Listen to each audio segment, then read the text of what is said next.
Hey everyone, this is Jacqueline Miller. Woo, I am outdoors. It's a beautiful September morning, and I just want to take a few minutes today.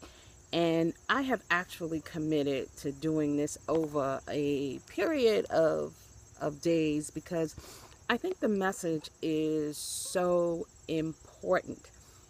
And I want to talk to you a bit about procrastination and time management. I call it P&T. Good morning, Coach Tawana. And I'm going to call myself out today on the entire discussion of procrastination and time management because I think both can be dream killers, singularly or combined. They can be dream killers. And I'm calling myself out today, being very authentic. I have a 13-year-old car that has suddenly decided it does not want to go in reverse. Doesn't want to go in reverse. Great car. I've had literally no problems with it. Took it into the mechanic about 2.5 weeks ago. And he basically said it's the transmission and it's going to cost you a little over $6,000. Now, I had to say self, $6,000 for a 13-year-old car. I'm not feeling that. So what did I do? As much as I hated it because I don't like a car note, and with a 13-year-old car, I didn't have one. I had to go out and get another car. Now, the problem that I'm dealing with right now, and that's why I say I'm calling myself out on procrastination, is that I now have 2 cars sitting in my driveway. One that will not go in reverse, so needless to say, when it gets out of my driveway, somebody's going to have to tow it out of here. Surprisingly, it drove well on the highway. It goes fine going forward. But it's sitting in my driveway. And then I've got the newer car, which, by the way, I'm still not feeling it. You know, when you get something new and I don't know about you, but, like people with pets, they get a second pet. It takes them a while to warm up to the second pet. I'm kind of having a difficult time warming up to my new car because I love my baby. I love my 13-year-old car. It's been my ride or die. But I know it has to go. I got to put it out of its misery. And that's where I'm procrastinating. It's sitting here, and one of the reasons why many of us procrastinate, and these are some of the things that I'm going to talk about over the next couple of weeks. One of the reasons that we procrastinate is because the item or the task that we have to focus on is either boring, we have no real interest in it, or we haven't figured out where the reward is in handling this matter. And I think that's been the case for me, along with the emotional attachment. I really don't want to get rid of my whole car. I'll keep it real with you. So that car has been sitting in my driveway for almost now 3 weeks. And it hit me yesterday, and this is sometimes what we have to have happen in our lives. We need that wake-up call. I'm sitting there, and I had to call my insurance company and let them know that I got this. Well, they already knew I had the new car, but I failed to let them know that I had a low jack on it. So I called to let them know that I had low jack, gave them all the information, and the woman quoted me in my insurance rate. You know, ding, ding, ding, ding, ding. Light bulb and bells went off. I am paying to insure a car that is not functional. And for me, and like most of us, you know, we're on budgets. I'm not walking around, with excess cash. It hit me. That was my wake-up call. That was my connection to make me realize that A, I've been procrastinating, and B, guess who's been suffering? Me and my bank account. I have been wasting money insuring a car that doesn't work. And to link that into time management, I had to have a serious, acceptance period this morning because I had to accept the fact that having that car in my driveway has been interfering with my ability to be as completely productive as I know I could be because it's been a distraction. Because anytime I come in my house, I see this car. If I peek out my window, I see this car.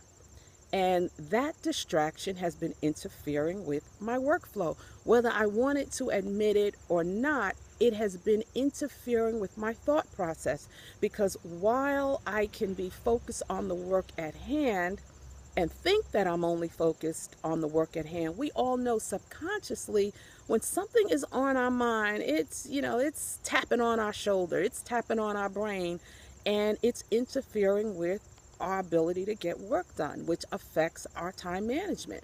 So, day one lesson: procrastination. If you are a procrastinator, and most of us are, let's be real, find out why you think you are procrastinating. And I'm going to be touching on some of these reasons over the next couple of days.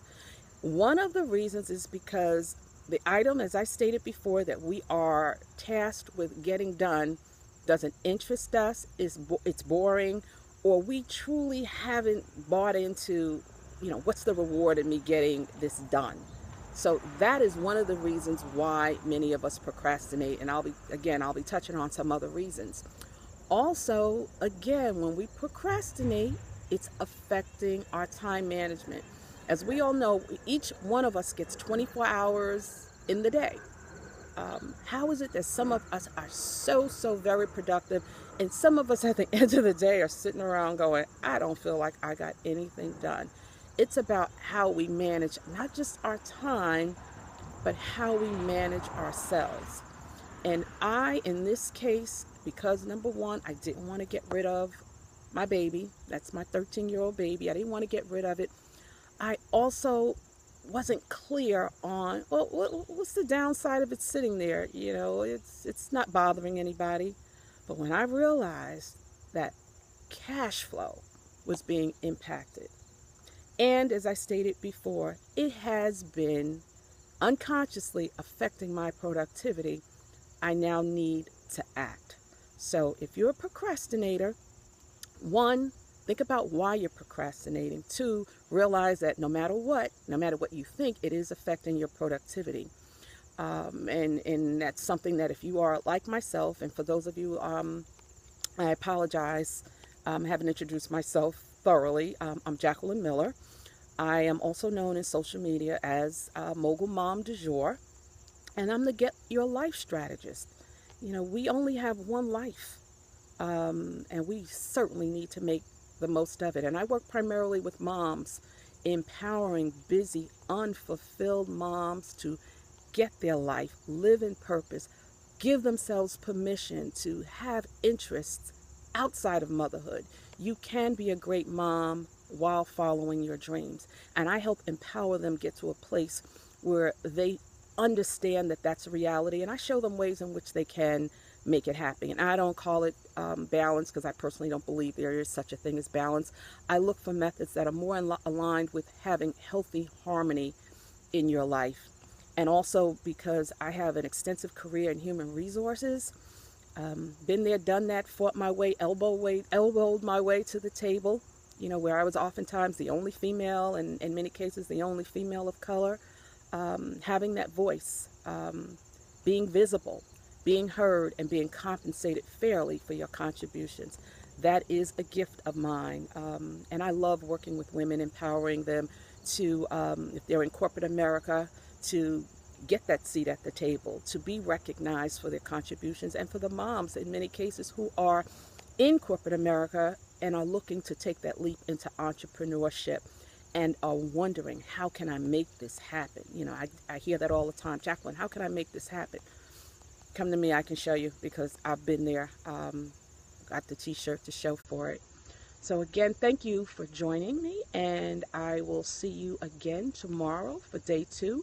But in the meantime, feel free, if you are the epitome of procrastination, you want to visit my website, which is slayprocrastination.com. Let's all be on a mission to slay procrastination. Go to slayprocrastination.com and grab your free gift. It'll help you. I promise you, it'll help you minimize, if not altogether, rid procrastination from your life, so that you can be living your fullest life. And as I tell my moms, to go from mediocre to mom fabulous. All right. Have a great day. Thanks for joining me. Bye-bye.